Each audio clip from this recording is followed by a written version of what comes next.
Bonjour et bienvenue sur Rêve canadien. Je suis Sylvie, citoyenne canadienne depuis bientôt 10 ans. Dans cette chaîne, je te parle des réalités du Canada, de l'immigration, de tout ce qui est entrepreneuriat, vie au Canada en général. Donc, si tu rêves d'immigrer au Canada, si tu as pour ambition de t'y installer, si le Canada est une destination qui t'intéresse, alors abonne-toi sur cette chaîne et active la cloche de notification pour ne rien manquer parce que je vais te parler du Canada en toute objectivité. Alors, la vidéo d'aujourd'hui porte sur une polémique qui défraie les chroniques depuis un bon bout de temps sur les réseaux sociaux à propos de l'immigration au Canada. Aujourd'hui, je vais donner mon point de vue par rapport aux multiples sorties du célèbre entrepreneur Philippe Simon, que je respecte beaucoup. Il a fait des sorties dernièrement à propos du Canada. Je te donne mon avis juste après ceci.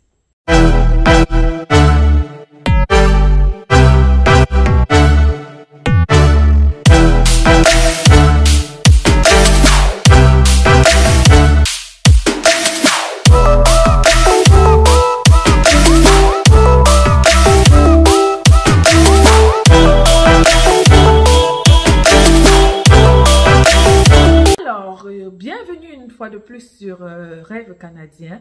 Comme je disais en entame de jeu, aujourd'hui je vais te parler, te donner mon point de vue sur quelques éléments qui défraient la chronique par rapport aux propos du célèbre entrepreneur africain Philippe Simon.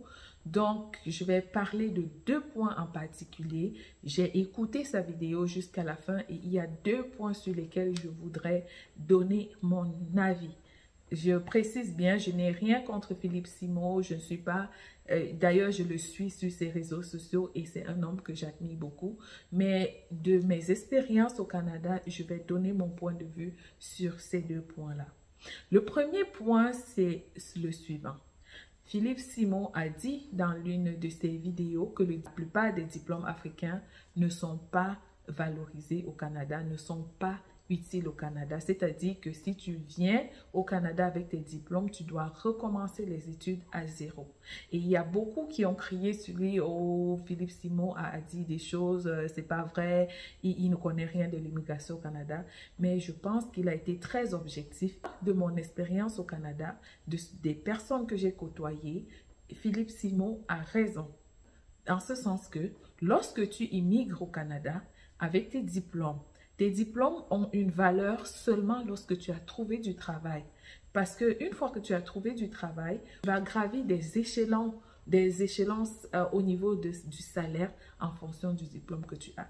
Mais quand vient le temps de trouver un travail, il est très difficile de trouver un travail avec tes diplômes de ton pays. Surtout les diplômes, que ce soit les diplômes d'Afrique, d'Europe. Il est difficile de trouver du travail. Je vais prendre un cas très précis, le cas de la médecine au Canada. La plupart des médecins étrangers au Canada peinent à se faire une place dans le milieu, dans l'ordre des médecins du Canada, pour la simple raison que leurs diplômes ne sont pas reconnus. Ils doivent faire des examens de l'ordre que beaucoup échouent pour la plupart du temps parce qu'ils ne comprennent pas comment ça fonctionne. Certains sont appelés à retourner à l'école pour reprendre les études. Parfois, ils doivent retourner faire 5 ans d'études encore. Et tu comprends que ce n'est pas facile. Beaucoup immigrent ici étant déjà traînent un grand bagage expérimental avec eux côté professionnel. Et parfois, ils arrivent dans la quarantaine, la cinquantaine. Et ce n'est pas toujours évident de retourner à l'école. Du coup, beaucoup de ces gens-là, malgré leur compétence en médecine, se voient réorienter de carrière carrément. Il y a beaucoup de médecins qui sont enseignants, beaucoup de médecins qui sont taximans, beaucoup de médecins qui sont infirmiers, pas parce qu'ils ne veulent pas continuer à exercer dans leur domaine de compétences, mais juste parce que le secteur de la médecine au Canada en général est très fermé. C'est la chasse gardée des Canadiens. Pour te montrer jusqu'à quel point c'est fermé, même les enfants qui sont nés ici, qui ont grandi ici, qui ont fait le système scolaire canadien, beaucoup peinent à entrer dans les facultés de médecine au Canada. Et il y a d'ailleurs eu un reportage il y a 2 ans de cela passé, 2 ans passés, qui témoignait, qui montrait que le Canada est encore très fermé en ce qui concerne l'intégration des personnes issues de la population noire dans les facultés de médecine. Et il y avait un jubilé, on faisait comme un tabac sur les médias pour la simple raison qu'à l'Université de Toronto, pour la première fois, sur 250 étudiants en faculté, admis en faculté de santé, en faculté de la médecine, je parle bien de médecine, il y en avait 2 Noirs qui avaient été intégrés et c'était une première. Pour vous montrer jusqu'à quel point la médecine, c'est la chasse gardée de certains Canadiens, de certains Canadiens. Du coup, il est très difficile d'intégrer. Une autre chose que tu dois savoir, c'est après la pandémie que les enseignants issus de l'immigration sont de plus en plus recrutés, principalement dans la province du Québec, parce qu'avant, c'était très difficile, très rare de trouver des enseignants noirs ou issus de l'immigration dans les systèmes scolaires québécois. Et les autres provinces sont un peu plus ouvertes, mais le Québec, c'est l'une des provinces les plus connues. Quand on parle de Canada, on voit en premier le Québec. Donc, c'était très difficile pour les enseignants que tu sois venu de ton pays avec cette compétence. Tu as enseigné longtemps dans ton pays, tu arrives, tu dois faire un test de français, tu dois faire l'équivalence des diplômes, tu dois encore aller faire... tu dois postuler, il y a toute une procédure pour avoir le permis probatoire d'enseigner. Et même, c'était très rare de trouver des enseignants noirs dans les écoles au Québec. Peut-être en métropole, Montréal, c'était moins rare, mais quand tu entres dans le plus profond du Québec, c'était très difficile de trouver des enseignants noirs. Je vais te raconter une petite anecdote. Lorsque j'ai fini ma formation en enseignement en 2019, il fallait faire du bénévolat pour... je voulais faire du bénévolat et je n'étais pas la seule. J'avais une amie qui voulait faire du bénévolat aussi. Elle a postulé dans l'école où allait son enfant au Québec. On lui a dit qu'on devait la rappeler. On ne l'a jamais rappelée. Elle n'a jamais été rappelée. Je parle même seulement faire du bénévolat. Donc, les gens qui crient, qui fustigent M. Philippe Simon, le fustigent à tort. Les réalités, ce qu'il a dit, c'est vraiment les réalités du Canada. Ce sont les réalités du Canada. Il a peut-être un peu exagéré en disant qu'aucun diplôme n'est reconnu, mais ce sont les réalités du Canada. Si tu penses à immigrer au Canada, si tu as l'intention de venir t'installer au Canada, il faut que tu saches et que tu te prépares psychologiquement à te réorienter en termes de carrière. Parce que le diplôme que tu apportes ici, il va falloir batailler longtemps pour pouvoir le faire reconnaître ou bien pour trouver du travail. Parce que bien même quand le diplôme est reconnu, il est difficile de trouver du travail avec ce diplôme sur le marché de l'emploi. C'est ça qui est la vérité. Donc, ça c'est un point. Un autre point que M. Philippe Simon a mentionné, que je trouve qu'il a peut-être un peu exagéré, parce que... immigrer dans un pays n'est pas seulement une question de finances. Monsieur Philippe Simon a dit que si tu touches 400 à 500 000 francs de loyer, de salaire dans ton pays, donc si tu touches entre 400 et ceux qui touchent entre 400 et 500 000 francs de loyer dans leur pays d'origine n'ont pas besoin d'immigrer au Canada. À ce point-là, M. Philippe Simon, avec tout le respect que je vous dois, je ne suis pas complètement d'accord avec vous. Parce qu'il faut savoir que n'immigre pas au Canada qui veut. Le Canada est un pays qui coûte cher en termes d'immigration. Regardez seulement les étudiants internationaux. Pour arriver ici, ça prend toute une procédure et il faut une certaine caution que tu dois montrer que tu as des sous dans ton compte pour pouvoir prendre soin de toi, te prendre en charge pendant la durée de tes études. Et quand on parle d'argent, c'est minimum 20 000 $. Ce n'est pas un peu d'argent. Et quand on regarde la procédure d'immigration, que ce soit l'immigration express, que ce soit l'immigration par la voie de Arima, il y a toujours des vérifications financières qui sont faites parce qu'on veut s'assurer que tu ne viens pas pour être prise en charge par l'État. Donc, n'immigre pas ici qui veut. Pour immigrer au Canada, il faut être prêt financièrement. Il faut être prêt. Du coup, un pauvre, il sera difficile pour un pauvre dans nos pays d'immigrer au Canada. C'est la vérité. Il faut avoir c'est tout un budget, c'est un projet de vie immigrer au Canada. Et aussi, une autre chose pour laquelle je ne suis pas d'accord avec M. Philippe Simon sur ce point, c'est que on n'immigre pas au Canada toujours pour des questions financières. Il y a des gens qui ont de l'aisance financière, mais pour des raisons de santé, se trouvent obligés d'immigrer au Canada. Parce que malgré que le système de santé canadien soit très critiqué pour la lenteur des services, il demeure vrai que c'est un système qui offre de très bons soins.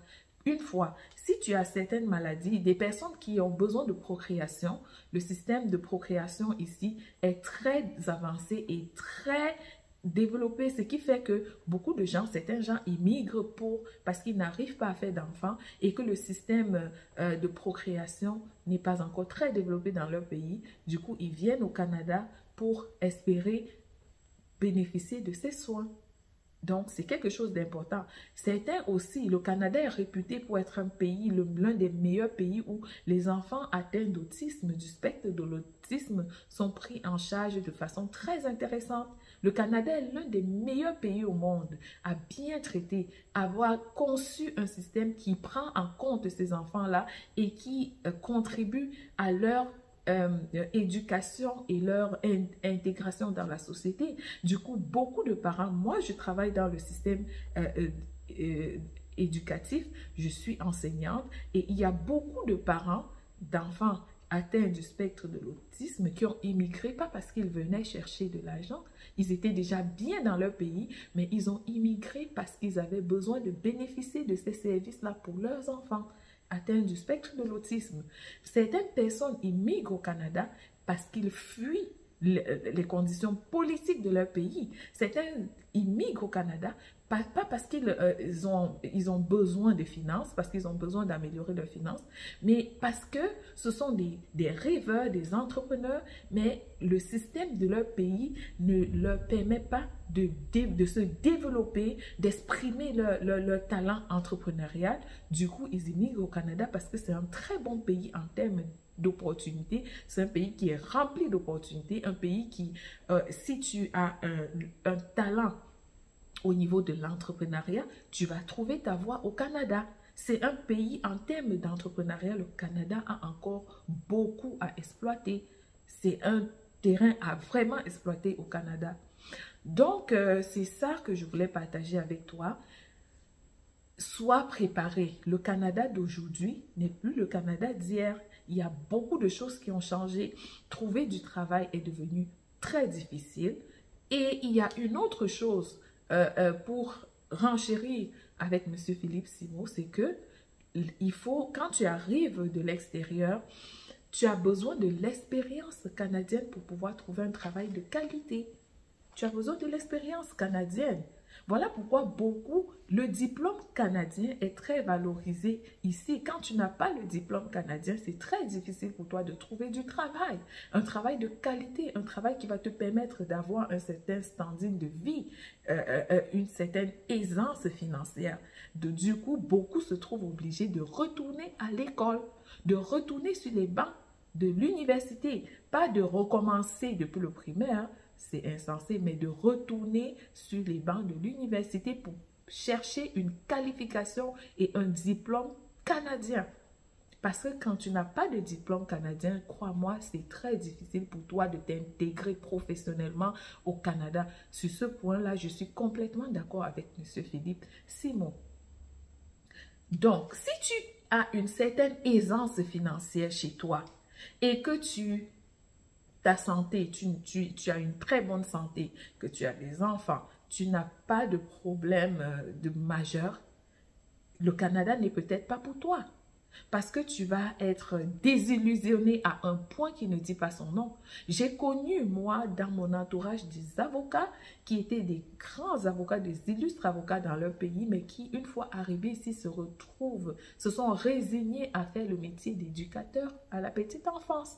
Parce qu'il n'y avait pas moyen pour eux d'intégrer l'ordre des avocats du Canada, ni au Québec, ni en Ontario, ni partout d'ailleurs, parce que le système canadien, les lois canadiennes ne sont pas les lois du pays où tu d'où tu viens. Du coup, ça te prend que tu retournes à l'école pour apprendre comment fonctionnent les lois canadiennes. Et ce n'est qu'un exemple parmi tant d'autres.